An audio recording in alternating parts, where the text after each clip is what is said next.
Welcome to the meeting room at Global TV Talk Show, a broadcast service of globalbusinessnews.net. Now, here's your host, Ed Cohen.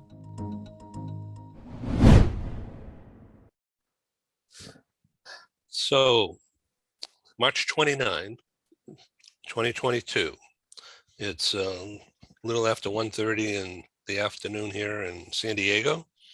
And special guest is an old friend and advisor, Mark Naidicz. He's in Kenosha, Wisconsin. And between 3:30 and 4 p.m. where you are. Hi, Mark. Hey, Ed, how are you? Good. So I like your office. Thank you. Is this at the university or in your house? Oh, this is my office at my home, in my home. Okay, Yep. cool. It's great. So we're going to talk today to go a little bit deeper in your newest endeavor, which has come to you as an honor. And I'm really happy to tell my audience about this. And we're going to do a deep dive. You're being named executive in residence at Marquette University. And what makes that really special is that that's your alma mater and you love it anyway. You bet. It's a terrific opportunity to go back to Marquette after 40 years. So from that experience of working with you here on the talk show thing a few times, and you're becoming more involved,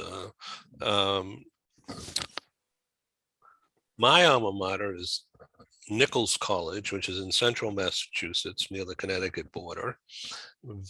Was rural when I went there, and not so rural anymore because of the growth of suburbia between Hartford and Boston. But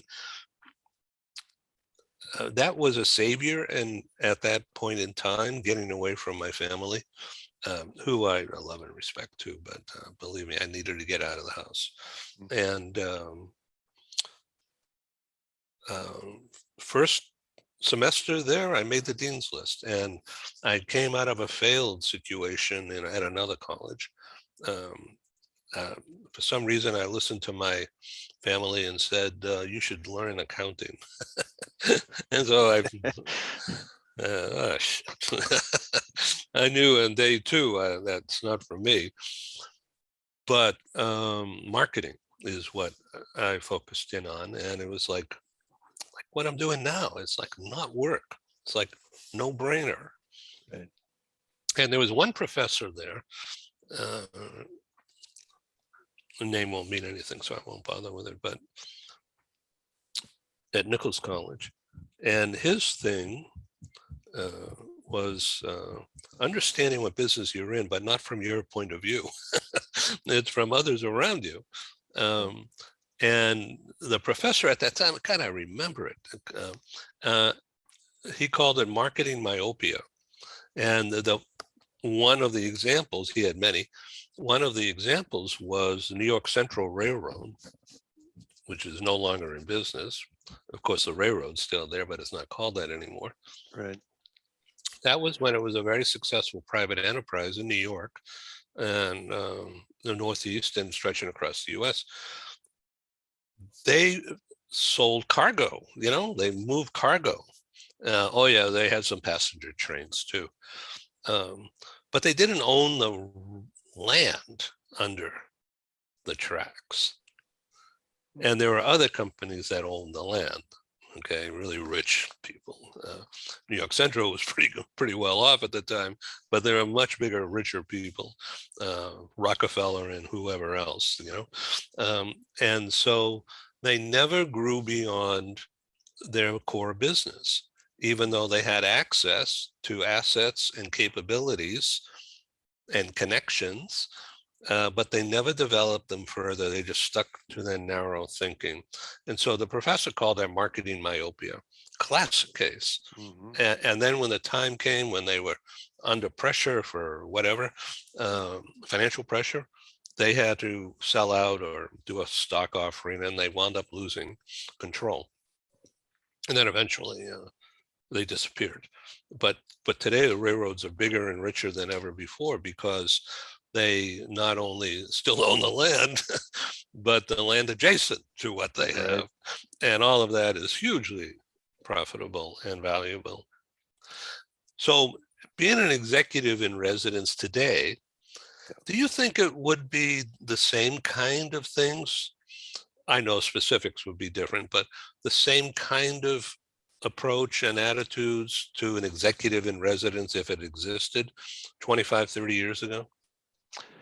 That's a great question. I think that what a lot of universities have tried to do over the years is connect the dots between kind of what's the traditional teaching in a classroom and the connection to how it actually works in the business world or in the science world or whatever. And so I think there are similarities. I also think, though, as you've seen your business completely kind of pivot and transform, I think that the world in which we live in today is going to continue to be transformed in education. And so the tradition of people being in classroom settings like we saw 30 years ago, it's very different today. I was speaking at a MBA, executive MBA class last week. It was all virtual, okay? And we had individuals from all different parts of the area, because they do go to school on certain days, but these are mostly all working professionals going to get a degree, and our executive MBA program is a great way to kind of do that. And that may not have been as kind of prominent in the past. And so how we learn and how we understand and how we build and in the work that that I've been involved in, it really is how do you connect all the dots. And I think one of the things that is really great about kind of where we're at today is that we can identify a lot of great information that we can all learn from. I'm able to learn in a much faster way today because of technology and other things. So I think there's pluses. I still think very much that it's really important to have the connection in the classroom and being able to work in teams and find out. You could do that on Microsoft Teams, but there's still a lot of value in classroom face-to-face. And broadly, I think, and this is one of the things that I love about Marquette, it's the total experience of going to school, right? It's the teaching of the entire person. And that's not just the academic side, it's the service side, it's the learning side, it's the engagement in other areas outside of your academics. That's, as you mentioned, what a great time in your life to be able to do that. And everyone does it now at different stages of their life. A lot of people are going back to school. So it's a very fun time. It's challenging, but it's a very fun time to be a part of it. This episode from the meeting room of Global TV Talk Show is brought to you by Porchlight Rental and Destination Services. Reduce your renter lump sum or managed relocation costs. Visit them at porchlightrental.com. And by airs.com. With our full range of services, we can help design and manage your international relocation. Find us at airs.com. Primestone Partners, featuring corporate, government, and developer housing solutions, as well as senior-level advisory services. Find them at primestonepartners.com. Stop dreaming and start living overseas. International lifestyle consultant Emily Braun can help you seamlessly transition to your new life in your dream destination. Whether you are a retiree, a digital nomad, or a mobile executive, Emily Braun can make your transition overseas a success. Visit emilybraun.com. Coutalis is a global group with a worldwide footprint. With 16 agencies in 10 countries, Coutalis offers companies and mobile professionals a unique combination of HR services and options. Find us at coutalis.com. Take your communication skills to the next level. Barbara Bolt of Bolt Global has a passion to make you shine. As our globe expands, Effective intercultural communication and presentation is a must. Visit boltglobal.com. So I grew up in Boston area, Brookline, which was Yep. it was and still is a wealthy area. So the school systems were really advanced, for a public school. So it had every advantage. So at that time, there was another college. Boston's famous for Harvard and MIT and, Right. 100 other colleges, including this thing called Northeastern University, Mhm. okay, which is in Boston.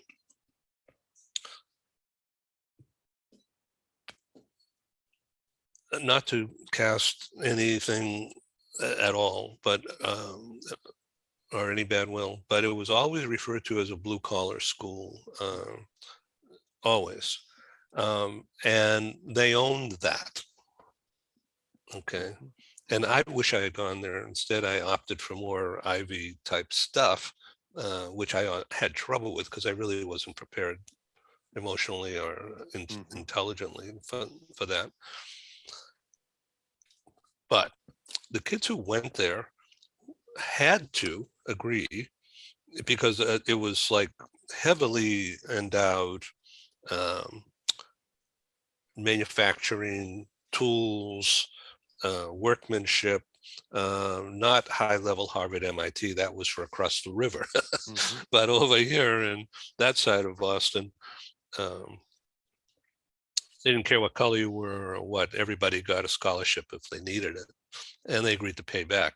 And how they pay back was they go to work, like one semester work, one semester college, one semester work, and they had to do it 5 years, not 4. All right. And so there's thousands of kids that did that. But that kind of almost trade school mentality is exactly what's needed today. They're talking about the education, and Bernie Sanders had the right idea. It was just too much bluster and not enough smarts connected with his idea of there's nothing wrong with trade schools. You don't have to go to Harvard and learn what Plato said, what Shakespeare, who could read that crap anyways? People who could read it understand it and they love it for its subtleties. And from hundreds of years ago, the guy's still giving people lessons about egos and leadership. But you don't need to learn that. You can learn it from Don Corleone. Okay. On respecting elders, respecting the power players, getting things done, working your way up. I mean, without the bad stuff. Mario Puzo, actually the author, is probably the greatest of the great, but it's just my opinion.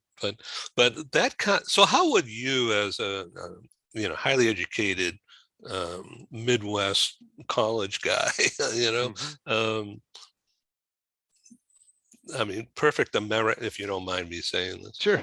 Your perfect image of America Midwest, upper Midwest, and from in your age bracket. I mean, the perfect graduate.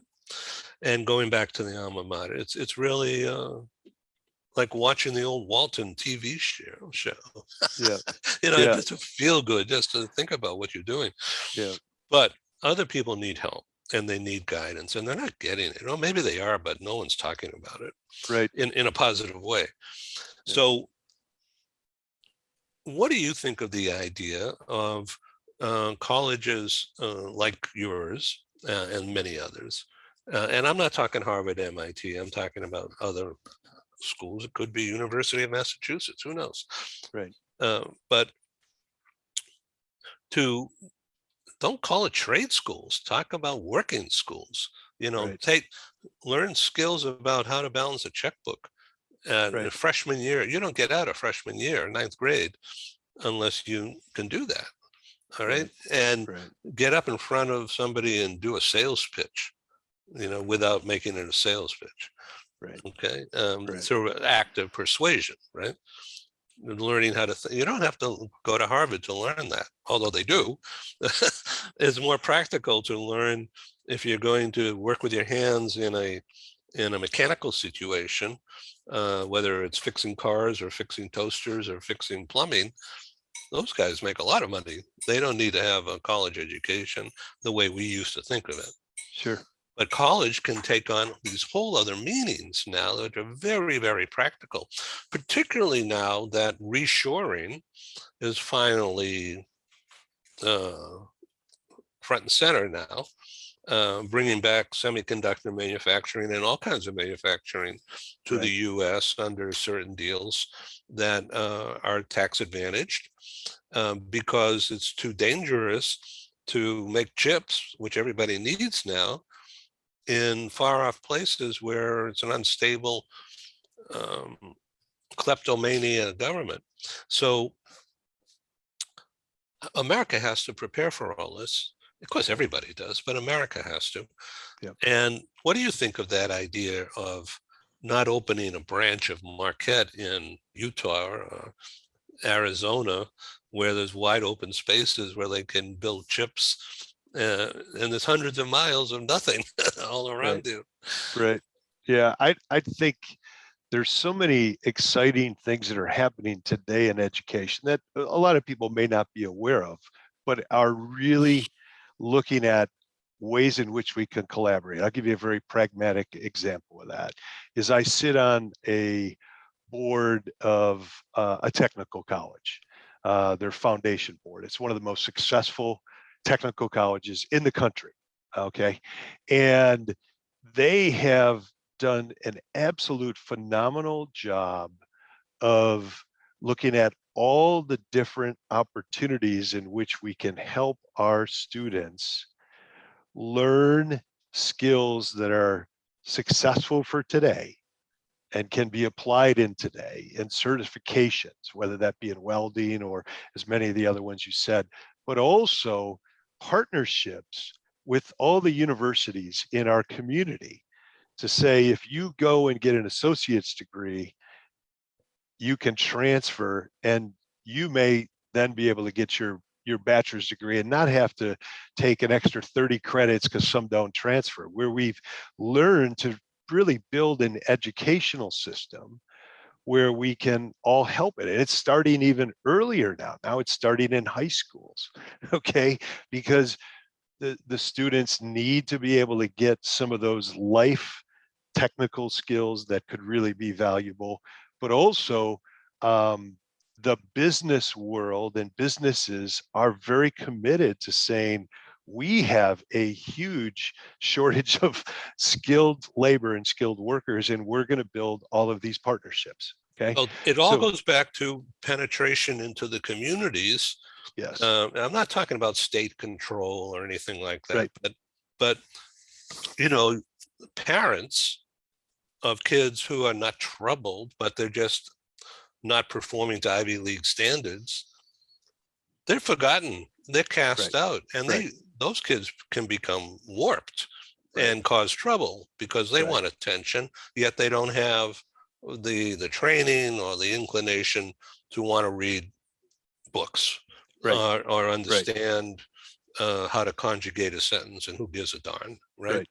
And so, but the parents will know that Johnny isn't going to Harvard, you know, so he doesn't have to take this stuff, and he can take shop in 6th grade and build something. He could build it with Legos. He doesn't have to build it with woodworking. Right. I also think, to kind of build on that, there's a lot of ways in which relatively early on in one's life, you can see some of the areas where they have terrific passion and focus and interest. And often we don't necessarily early enough on identified those things, you know, and there are various assessments that we can do that can actually help. I'm on another board where that's one of our goals. Is we start in middle school, and then it goes to the high school, and we're starting internships in the high school to get them to the businesses. And then they go on to either the technical college where they might have the opportunity. They then may get hired into a company where they can over time go to school, or we then have a partnership with the four-year universities, right? So I think one of the things that is really exciting about this, not only at Marquette, but at other schools, is that we are building those areas for individuals that also may not have the financial capability to go to a highly regarded, like you said, one of the top schools in the country, right? But they may be able to get financial support and do these other avenues, if you will, and then go on to a Marquette, or then go on to an MBA program at a Harvard, or maybe not, right? And that's great. And you've probably seen some of the studies around the success of individuals that CEOs and what their GPAs were, right? They're not all 4.0s, okay? And not all. And I think one of the things that we try to do at Marquette is educate the whole person. How do you think? How do you serve others? Our commitment to excellence, but also being able to help and support those individuals in any area that they want to go into. And we've had to pivot in a good way, where we're now having, after one or two classes in accounting, we're having the students go and do internships.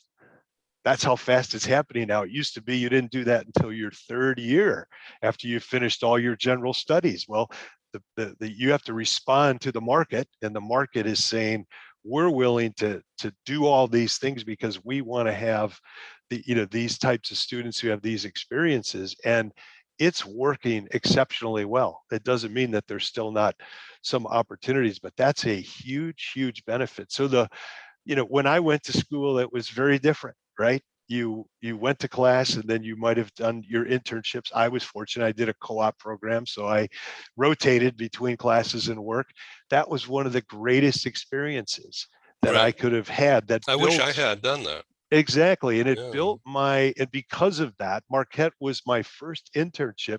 And that's when I learned about how much I love to be in recruiting as a student at 20 years old. And I was an admissions counselor, right? And I fell in love with wanting to do human resources, right? Because I knew I had some skills and capability, but I would learn much more, right? And now to go back, again, and I've been involved with Marquette on and off for those 40 years, and my kids went there, their spouses went there. It's a big school for us. But at the same time, I think what schools who are really adapting to where the future of work is, and where the future of how we can learn and teach. And it is, as we used to say in the training world, it's a 70-20-10 rule, right? 70% of what you, when you talk about development in a work environment, 70% has to be on the job, okay? 20% is coaching and mentoring and leadership, right? And 10% might be the educational part, okay? And that's where a lot of companies, when they look at talent and how you grow talent, that's their model, 70-20-10. Well, that's starting to kind of work its way into the educational system too, because we're starting the internships earlier, and that gets them experience, it gets them the exposure. We're doing much more coaching and mentoring, right? And you do that, and then you keep doing the educational side of it, it actually can change and make a difference. And people who otherwise wouldn't have had the opportunity because of financial and other reasons, they may be able to do that. And I think the partnership with our technical colleges is so critical. I'm just really honored to be a part of both of those areas to kind of work on, because I see them as, just building blocks for individuals. Let me ask you a question on practicality stuff, and redirect if I'm getting offline here, but basics. How do you make a profit in a business? Yeah, not a dirty word. So but it's certainly thought of that way in some colleges, and therefore ignored. So just imagine you had a kid, or you knew of a kid who's 16, 17 years old, and he's going to get a summer job, or he's going to work part-time down the street or whatever. He doesn't know how to make a profit. He doesn't even know what it means. And so that means some education, very practical education, from like, okay, here is a pen. Now, I happen to get this pen in a packet at the dollar store here in San Diego, and it had 5 or 6, 10. And for $1, they were all there. Now it's made in China, okay? So it doesn't matter where it's made, actually. But if it's made in China, that meant they could get the ink, get the plastic designed, put it all together, and a packet of, say, 10, and sell it to me for $1 in San Diego. At all the shipping, packaging, labor, blah, blah, blah. Okay, so that meant that it cost pen company, even though it's in China, it probably cost them 10 cents or something to build that, and which is amazingly so cheap. And they sell it at retail in the dollar store for me at $1, or now it's $1.25. But teaching a kid that, teaching anybody that, would be terrific information, and learning how they can do that, and rather than theory. I mean, just really practical stuff. Mark, do you think somehow that can be taught? Getting back to this idea of trade school education mixed in with college. I absolutely think it can, and it is in a number of areas where we're starting in the high school to teach those life skills, and then translating them, financial planning, how to balance a checkbook, and what we used to learn in, I don't know what it was called, home economics or something like that. It is somewhat back to those basics, we have to get back to those areas, and then it is the building blocks. But I think especially for those that come from environments where they have not had in a sense, role models for them to go to college or university. I'm a first gen. My parents did not go to college, They went back to college years later. My dad did. My mom went to a technical school and became a nurse. But it was a non-traditional way, because we were a family, and and you were working.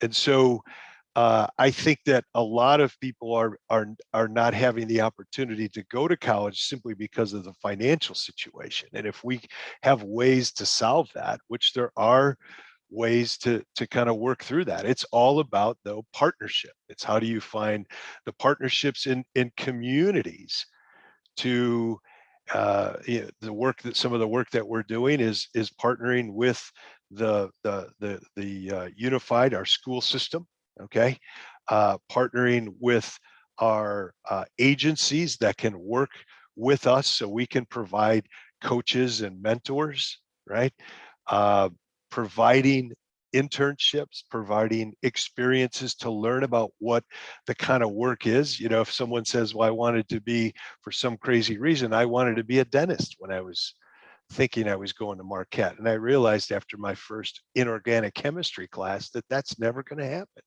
And I'm so glad that I didn't, but it was just, this is what you think because of someone who did it. So I think we have to have real live kind of helping people understand this career exploration. I even told this to my son and daughter: do a lot of different jobs when you get out of college, because you don't know what you don't know. Learn what you do know and learn what you love. So, and if you find that and you get good kind of 70, 20, 10, as I call it, you're going to be able to have more opportunities. But it is really has to be, the community has to come together and make those conscious choices. I happen to work in a community that's trying very hard to do that. We have universities that are all collaborating, technical college, high school, grade school, and then it leads into the college side. We are pleased to welcome Adamo Education as a proud sponsor of Global TV Talk Show. The concept of a micro school is the reimagining of the one-room schoolhouse. My name is Tamara Becker. I'm the president and CEO of Adamo Education. The micro school concept really does not just lend itself to the personalization and the customization of learning, but also the social development and fostering that sense of love for learning. Unlike what we see in traditional brick and mortar schools, we have multiple grade levels in the same learning space. Students can be enriched by the socialization that they get, as well as the academic support from peers. What differentiates Adamo is the fact that we are taking the best pieces of brick and mortar, of digital, and then at-home learning. Students here can come 5 days a week. They can come 4 hours a day. It will really just depend on what is best for the student and for the parent. To enroll, just reach out via phone, text, or email, and we'll have that personalized conversation, and we'll be able to get you all set. Check us out at adamoeducation.org. Become a global player in your field. Cross Culture to Go provides virtual support for your global business and career success. We can help you thrive in 140 plus countries and markets. On the web at crossculturetogo.com. So I want to ask about debt forgiveness. Federal government has apparently been the lender for college loans, and students are hugely in debt, and it's on their credit systems, and they'll never be able to buy a house because of the structure of the credit system and the debt. So this is wild and crazy thoughts. Public service in return for wiping out that debt for everyone. And just get it off the books, and just not rigging the books, but just change the books. Right. And get everybody motivated into like a national service. Right. I think there's a number of areas where that's happening. I'm not an expert in that arena, so I can't really speak to it. But I think, some of these organizations where you can go and teach in different parts of the United States or other areas where, it may be, giving back, and you still get paid, but you get to, kind of give that opportunity to make a difference in areas. I know there's Teachers Without Borders and other things like that. So I'm not that familiar with how that works, but I think it's a terrific idea when you think about how we can solve some of these problems, because, there are people that come out of school, undergraduate school and graduate school, that have double and triple mortgages, right? And you never do get out of debt. And especially for some of these professional careers where you go on and be a doctor or a lawyer, right. I mean, they're climbing out unless you had some major other support financially. I know some of my son and daughter's friends that had more than six figures, way more than six figures in terms of debt. As a 22-year-old, that's a significant challenge, and it's very hard. So I do think we have to be creative. Mental illness. Yes, it is. It is. It does cause a lot of challenges, right? But you're right. We do have a lot of opportunity. We could talk much more, but I know you. Maybe another topic for another day. We could cover that. Okay, let's zero in, and it's okay for me to extend this because I'm learning so much. Executive in residence, today, what are the students? Let's say the undergraduate students.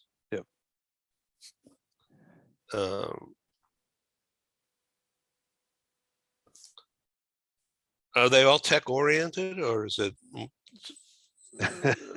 not? That's a terrific question. So my first class that I taught just a couple months ago, or, a guest lecture, I was speaking to an international crowd, and very, very diverse. And again, when I went to school, and I've taught this over the years in many universities, come and guest lecture. But what I did find since COVID, so kind of, I walked into the class, and I typically always had a notebook, and I had my things to write on, and that's how I learned, right? And I come to learn, okay, we start the class and nobody's taking out any notebook, nobody's taking, right?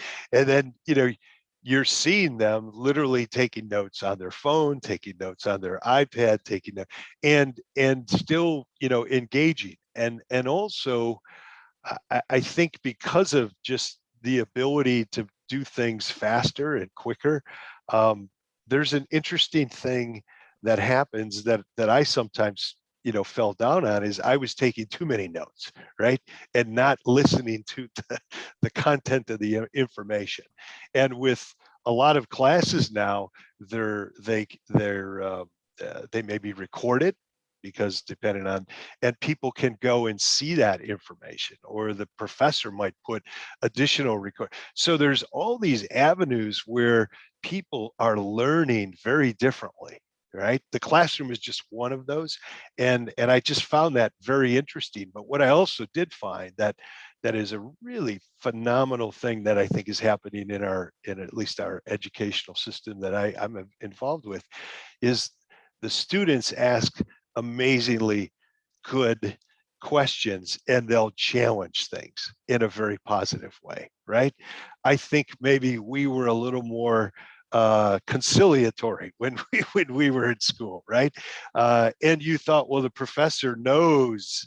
And what I love about our kind of our students today is they have strong perspectives and opinions on things, and they're willing to challenge it. And I find that to be terrific, because that's also how I can learn to be better, right? I don't have the answers. Most of the time, it's not that, it's creating an environment where people can hopefully kind of learn. So there's a lot of positives to the environment that we're in right now. It's just it's evolving dramatically. I think every university, if you spoke to the leaders of those universities, would say it's a transformational time in our school, and some will be able to meet those transformational opportunities, and others may not. And those that really can adapt to where the future is going, and how we learn and how we do things, is, I think, they're going to be the successful ones. So did you watch the Oscar show the other night? I did. So I watched part of it, and then I switched off to 60 Minutes. But Yep. And I'm sorry I missed the drama at the end there. But but Yep. the parts that I saw a lot of it. But the part that I want to talk about right now is the movie Coda, CODA, is about deaf people. Right. Right. So I haven't seen the movie yet, but I will now.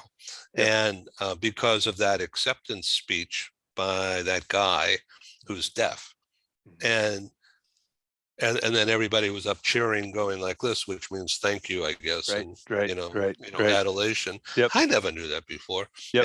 And that every time the voiceover, right, was when he thanked people, he went like that, like yes. coming, Yes. And I mean, like, wow, Yep. And yep. so from an education now point of right. view, Right. one of my co-hosts, I don't want to get off the point here, but I'm setting up a series on communications. So I have a partner in that, Diane Devitt, who you may have met on one of my shows. Anyway, she's a professional in media coaching.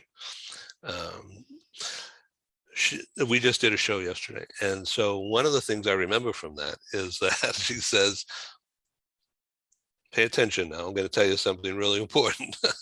And so she says, some report said that people remember only 15% of what they read. Mhm. Whereas visually, if they're looking at a movie or looking at a YouTube instruction, something like 80% of people are going to remember much more Right.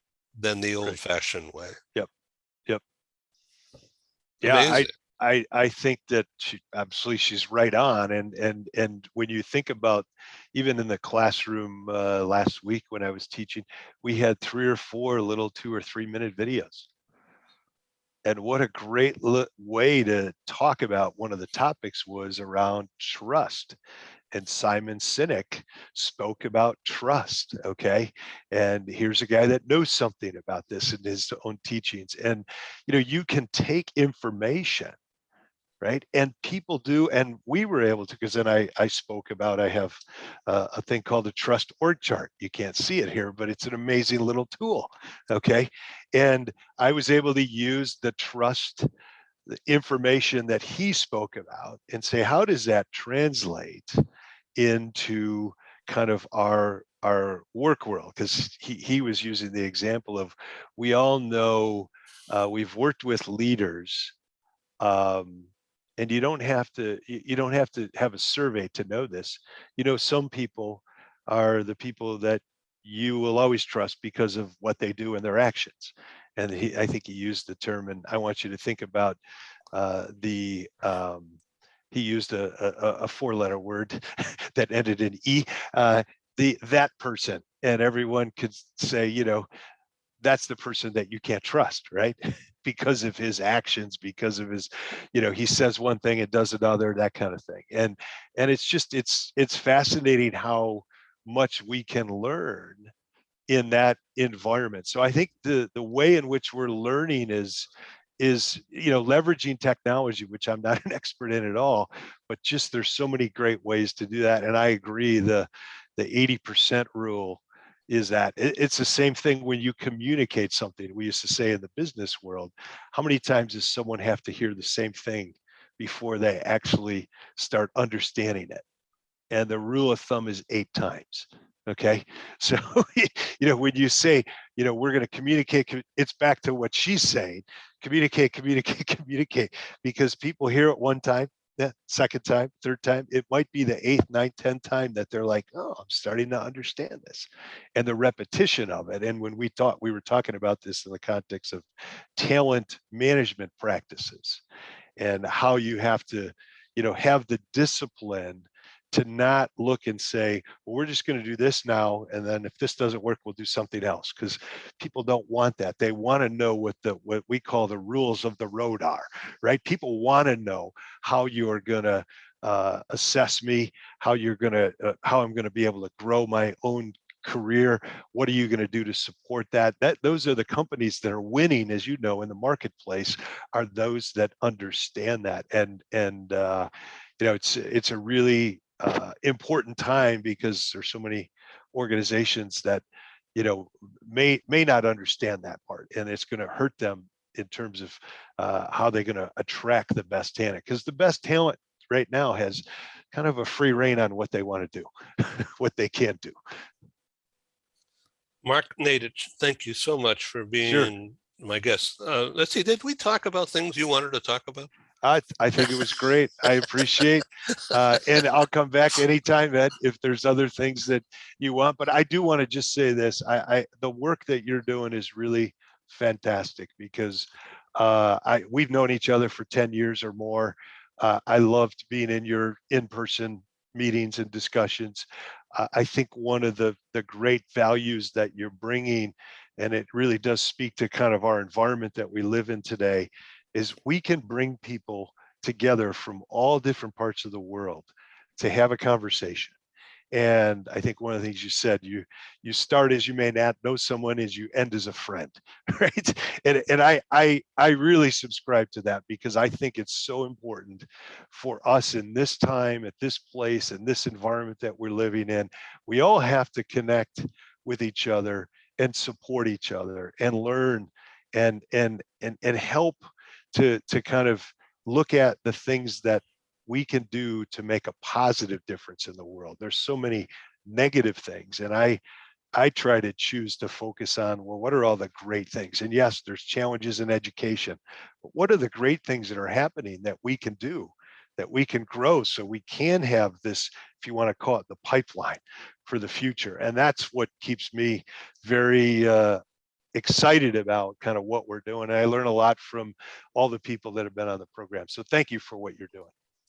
Thank you, Mark. And everybody out there, that's Mark's name right there on the bottom there. You see that? And go to his LinkedIn. And I look forward to learning more about examples from the classroom. Sure. Of how the kids are, the young people are, what questions are they asking of you? Yeah. Let's do it again. That'd be great. Okay. Thank you. Thanks, buddy. Take care. Bye. Bye-bye. This is Ed in San Diego. That's Mark in Kenosha. Thank you. Ciao. Thank you for joining us in the meeting room at Global TV Talk Show. Have a wonderful day, and stay safe.